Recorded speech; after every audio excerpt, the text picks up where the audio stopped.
Assalamualaikum, Sampurasun, Om Swastiastu, salam sejahtera untuk kita semua. Ketemu lagi di channel Jiwa Tua 2. Nah, teman-teman, lama saya tidak di depan kamera ya, karena kesibukan ngurus homestay ini, jadi nggak sempat syuting. Nah, saya mau menceritakan awal-awal perkenalan saya dengan para apa ya istilahnya yang udah duluan di sini. Sebenarnya ada beberapa kejadian menarik. Kejadiannya apa? Simak setelah yang satu ini.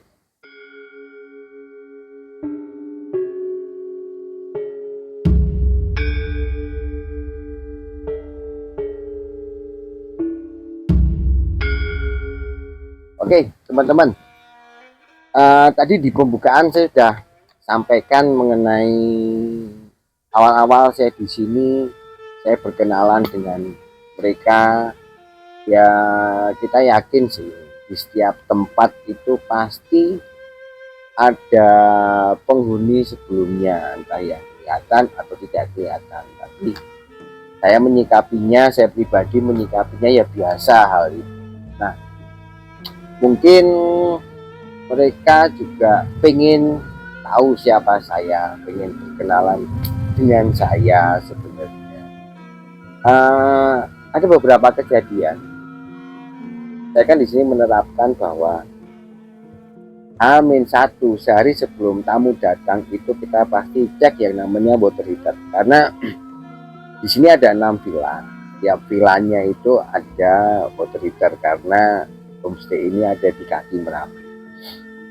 Jadi kalau malam mau mandi masih dingin, butuh air hangat. Nah, ada satu kejadian waktu itu sama mbaknya yang biasa mempunyai tugas bersih-bersih di sini. Ada salah satu villa itu water heaternya mati. Dalam artian mati itu airnya tidak bisa menjadi panas, tidak bisa menjadi hangat. Sebelumnya H-2 itu masih bisa. Itu H-1 besok mau dipakai tamu, tidak panas. Nah, akhirnya kan saya bukan seorang teknisi ya, saya coba ngecek apa sih sebenarnya. Akhirnya saya dalam hati bilang pakai bahasa Jawa, iki kepiye toh, besok meh dinggo tamu ya malah mati. Mbok orang ini iki, intinya ini gimana sih, besok mau dipakai tamu kok malah mati, jangan beginilah ya. Itu terjemahan bebas dalam bahasa Indonesianya. Akhirnya saya tepuk water heaternya, terus saya coba langsung nyala, tek itu kan bisa, kalau karena kita pakai gas ya langsung nyala, keluar apinya, akhirnya bisa hangat. Itu kejadian pertama. Terus kemudian di kejadian kedua, maghrib itu kan saya minta salah seorang karyawan dari kafe itu menyalakan, bukan waktu itu gerimis, sementara penghuni yang menginap di sini baru keluar dan mereka ada beberapa jemuran. Saya hanya minta tolong ke salah satu anak kafe, tolong diangkatin jemurannya. Oke. Di salah satu villa itu naik kan, ada 2 villa yang berbentuk rumah panggung di sini. Akhirnya anak kafe itu naik beresin jemurannya. Itu mau turun kan, di depan villanya ada lampunya kedip-kedip. Waktu itu saya bentak, langsung nyala lagi itu lampu,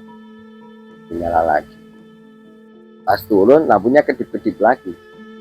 Saya bilang, mbok ojo ngono, uang kerja lo. Langsung nyala. Terjemahan dalam bahasa Indonesianya adalah jangan gitu, kita itu kerja. Akhirnya nyala. Nah, beberapa kejadian unik kayak gitu, menurut saya unik ya, bukan suatu yang menyeramkan, horor atau itu unik. Karena satu saat villa ini di weekend kita biasanya rame di weekend itu masih kosong, nggak ada orang sewa.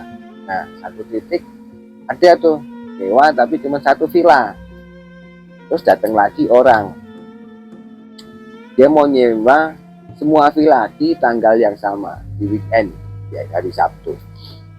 Karena satu villa itu sudah terpakai, hanya tidak jadi. Jadi kalau villa semua all villa itu 6 villa kapasitas 30 orang ini bisa dipakai, ya lumayan lah, dalam artian 6 juta lah ya, ini kan termasuk murah. Dalam artian 30 orang 6 villa 6 juta itu termasuk murah. Saya cuma dalam hati bilang begini, ayolah bantu jualan, atau hasil dari ini nanti untuk bayar karyawan. Selang 1 jam kemudian ada orang datang, dia mau sewa di hari Rabu, bukan weekend, di hari Rabunya dia mau sewa untuk acara nikahan.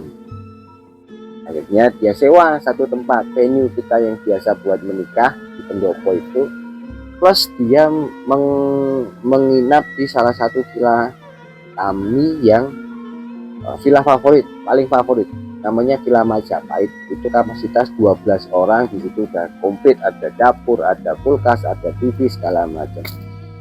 Dan nominal yang saya dapat itu malah sekitar 7 juta. Jadi ini bukan masalah saya meminta ke penghuninya, enggak. Cuman kadang saya juga berusaha dengan mereka ini, berusaha akrab. Dan akhirnya ya mungkin mereka tahu juga bahwa oh ya, ini kalau villa ini, pendapatan villa ini kan nantinya buat membayar karyawan, operasional segala macam. Akhirnya kasarannya ya ini aku ganti yang lebih gede lagi. Nah itu saya juga akhirnya walaupun di sini kadang iseng segala macam, ya namanya iseng wajar lah, manusia juga iseng kan. Ibaratnya kalau kita baru masuk di satu pertemanan, satu circle itu kan kadang kita juga diisengin sama teman kita. Nah ya ini iseng-iseng mereka itu menurut saya masih wajar, karena mereka tidak mengganggu, tidak tidak menyakiti, tidak apa, cuman mereka hanya menunjukkan eksistensi bahwa ini loh aku ada juga di sini kami ada. Mereka tidak minta dihormati, mereka hanya menyampaikan pesan bahwa kami juga ada di sini, kami juga hidup di sini, bahkan lebih dulu dari sebelum saya masuk ke sini. Banyak beberapa kejadian, ini bukan villa horor ya, jadi jangan nanti ini villa, enggak, ini villanya adem, enak, di Merapi. Jadi banyak hal unik di sini yang saya temukan, baik yang mistis atau yang logika biasa. Karena di sini saya mengelola homestay sama kafe. Kafe itu juga sama. Kafe itu pada saat sepi itu saya cuma dalam hati bilang, ini buat gaji karyawan gimana kalau kafe sepi. Akhirnya datang 1 keluarga, 2 keluarga, ya lumayan. Akhirnya pada dia datang, karena ya kita bicara semesta, bicara alam itu kan kita juga harus mensinkronkan diri kita sendiri dengan satu tempat alam itu, dimana kita bisa saling berinteraksi, bisa saling membantu, kalau bisa mungkin bisa saling komunikasi. Karena kenapa di sini ada, bagi tempat lainmu juga ada ya, karena di sini memang unik bangunannya, unik, banyak memakai bahan-bahan lama gitu kan. Tapi so far tidak apa-apa. Oke, ini pertemuan saya setelah sekian lama tidak ngomong di depan kamera. Nextnya mungkin kalau saya ada pengalaman menarik lagi di sini, saya akan bagikan ke teman-teman. Oke, terima kasih telah menonton channel Jiwa Tua 2 yang sudah lama tidak ngonten. Terima kasih sudah menonton dan salam.